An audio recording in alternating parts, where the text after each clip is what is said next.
By now, everyone knows Disney's Snow White, starring Rachel Zegler, was an unmitigated disaster, creatively as well as financially. Even so, it keeps on finding new ways of underperforming, this time by getting its ass handed to it by a movie that arguably could be considered counter-programming. Let's dive in.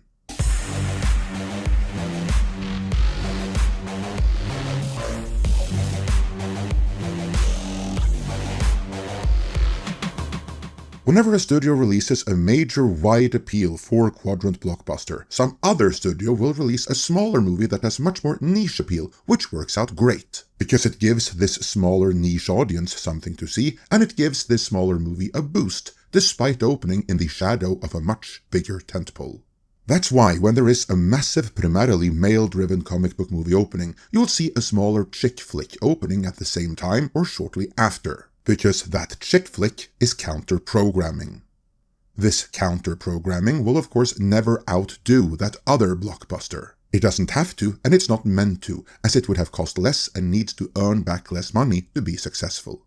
An argument can be made that the testosterone-fueled Working Man starring Jason Statham was counter-programming to Disney's Snow White, as that was made for female and family audiences. Still, it is a major 4-quadrant tentpole, so there's no way that the counter-programming should be able to outperform Snow White, even in its second weekend. Yet, in a major upset, Working Man just did.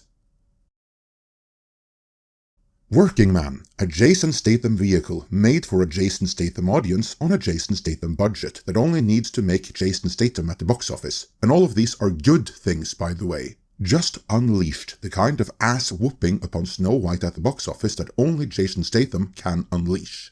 Deadline Hollywood writes, Jason Statham's Working Man with 15 million plus opening putting Snow White to sleep and sending Jenna Ortega's unicorn out to pasture. This is a massive win for Jason Statham, for producer Sylvester Stallone, for Chuck Dixon, author of the series of books upon which Working Man was based, and literally everyone and everything else on Team Based Action. More importantly though, it is yet another massive humiliating loss for Disney, Snow White, Rachel Zegler, and Team Wokester overall. Because on paper, there was no way this was supposed to happen. By any conventional metric, even if it underperformed relative to its own lofty expectations, Snow White should by rights have outgrossed the much more modestly budgeted Working Man. But no, not this time. The counter-programming kicked the tentpole's ass.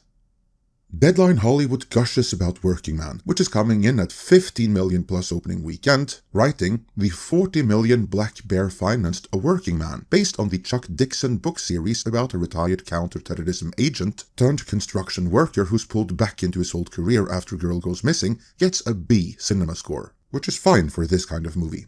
No MG commitment for Working Man in regards to North American, just a P&A commitment around 20 million. Prime Video took the world on the international side. A Working Man is the last campaign for Amazon MGM Studios marketing whiz and 007 promo vet Gary Rich after announcing his departure. Allow me to translate that. By all outwardly indicators, Working Man is a hit, and in all likelihood Jason Statham just got a new franchise under his belt. And there is plenty more source material to choose from.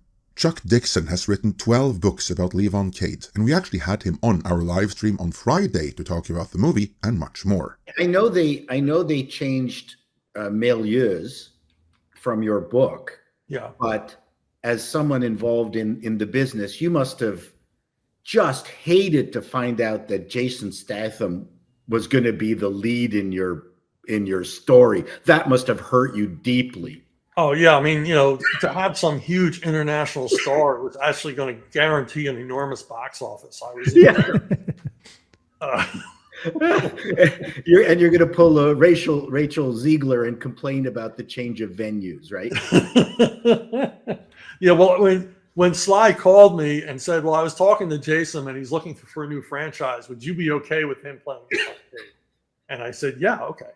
And he said, and will you give us the rights for this amount? I said, okay. So, yeah, I mean, I got to imagine to have somebody rewrite your material, you could do worse than Sylvester Stallone, right? I mean, the guy who wrote Rocky. See that full conversation linked to in the description, where you'll also find links to Chuck Dixon's original Leave Uncaged books as well as his other work, so check that out as well. But let's turn to Snow White, for Deadline Hollywood had words there as well. Currently, everyone sees Snow White in the number 2 spot. Very sad. Again, it's a solid movie. I just want to chime in that it's a solid movie is pure copium from Deadline Hollywood right there, because they have friends and sources and sometimes contractors in Disney, and they don't want to burn any bridges. Sure, some people liked it, and if you're one of them, more power to you, but in cases where tentpole movies open as low as did Snow White, and still drop as heavily as this, the notion that the movie is solid is clearly not one that is widely shared. Just wanted to clarify that before continuing their write-up. But coupled with all the bad publicity, nobody is going, as a vet Hollywood producer loves to groan to me when movies tank. Snow White's drop is steeper than Dumbo's second frame at 60% and makes Maleficent, Mistress of Evil's second weekend look rich at a 48% decline. Because really, that is the story here. Not that Working Man, by all early indications, is a successful franchise starter. It probably would have performed the same anyway. Opening it right now was just a brilliant release strategy, as it looks all the more successful next to Snow White. But the real story here, though, is the audience rejection of Snow White. It's not that Snow White's built-in audience suddenly decided to convert to Jason Statham. No, it's that they made the decision to not go back for another viewing, not take their kids, and not to tell anyone else that they have to go see this in theaters. No, the recurring thing I've heard, even from those who did like the movie, is that you can safely wait a few weeks and catch it on Disney+, the streamer you only keep for Bluey. Case in point, look at the copium from The Hollywood Reporter. In their story, box office upset, blue-collar drama, A Working Man, Snow White. Here it should be noted that both articles covered here were written on Saturday, by which time Working Man had already crushed Snow White at the Friday box office. Yet Saturday numbers were not yet in, and obviously neither were Sunday's numbers. So there was still the hypothetical chance that Snow White could yet overtake Working Man and win the weekend overall. Which wouldn't really matter in any real sense anyway, as Working Man would still have done what a Statham vehicle is supposed to do, while Snow White is still a massive flop. So for Disney it's all about avoiding more embarrassing headlines. Here's what Disney pins their hopes on though, according to The Hollywood Reporter. Disney isn't waving the white flag of defeat, and says its movie could still pull ahead of Working Man as kids become more available on Saturday. Furthermore, Snow White continues to score best with girls and moms, for whom there isn't much else to see on the big screen.